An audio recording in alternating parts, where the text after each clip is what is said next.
ലെൻടെക്കിൽ നിന്നും ജീവിതത്തിൽ ഉണ്ടായിരിക്കുന്ന ഏറ്റവും വലിയ പ്രൗഡ് മൊമെന്റ് ആയിട്ട് എന്താ കാണുന്നത്? ഒരു +2കാരൻ എൻ്റെ അടുത്തേക്ക് വന്നു. അവന്റെ കൺസേൺ എന്താന്ന് വെച്ചാൽ അതാണ് കോമഡി. എനിക്ക് എൻ്റെ ഗേൾ ഫ്രണ്ടിനോട് ചാറ്റ് ചെയ്യാൻ വേണ്ടിയിട്ട് പറ്റുന്നില്ല എന്ന്. ആൾക്ക് റീഡിങ്ങും റൈറ്റിങ്ങും ബേസ് ഇല്ലായിരുന്നു. അപ്പം ഞാൻ ചോദിച്ചു, ഏട്ടാ ഈ എങ്ങനെയാ അപ്പോൾ 10ാം ക്ലാസ് എങ്ങനെ പാസ്സായിരുന്നു?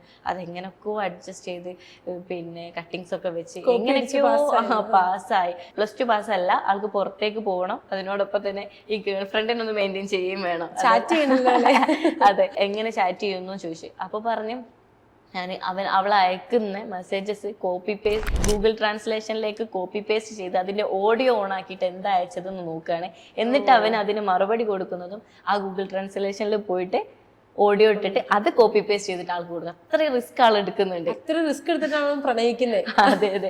അപ്പൊ അവിടെ നിന്നൊന്ന് കയറി വരണം എന്നുള്ള ഒരു ഇതിൽ വന്നതാണ്. എനിക്കൊന്ന് സെറ്റ് ആവേണ്ടിയിരുന്നു എന്ന് പറഞ്ഞു എന്നോട്. ആളുടെ നല്ല രീതിയിൽ നല്ല സപ്പോർട്ടും കാര്യങ്ങളൊക്കെ കൊടുത്ത് അവൻക്ക് ഏത് രീതിയിലാണോ പഠിപ്പിച്ചാൽ മനസ്സിലാവുക ആ രീതിയിലുള്ള ക്ലാസ് കൊടുത്ത് ആളെ ഞാൻ ബേസ് സെറ്റാക്കി എടുത്തു. ചാറ്റ് ചെയ്യാൻ സെറ്റാക്കി എടുത്തു അല്ലേ? ചാറ്റിംഗ് മീൻസ് അതിനോടൊപ്പം തന്നെ റീഡിങ്ങും റൈറ്റിങ്ങും. ആൾക്ക് ബസ്സിന്റെ നെയിം പോലും വായിക്കാൻ പറ്റാത്ത കുട്ടിയായിരുന്നു. അങ്ങനെ ആള് പുറത്തേക്ക് പോയി, ദുബായിലേക്ക് പോയി. അവിടുന്ന് ജോബൊക്കെ കിട്ടിയതിന് ശേഷം എന്നെ കോണ്ടാക്ട് ചെയ്തു. എന്നിട്ട് എനിക്ക് ഗിഫ്റ്റൊക്കെ അയച്ചു തന്നു. അതെനിക്ക് ശരിക്കും എൻ്റെ ഹേർട്ടില് ഒരു എന്താ പറയുക സൂക്ഷിച്ചിരിക്കുന്ന അതെ അതെ അതെ.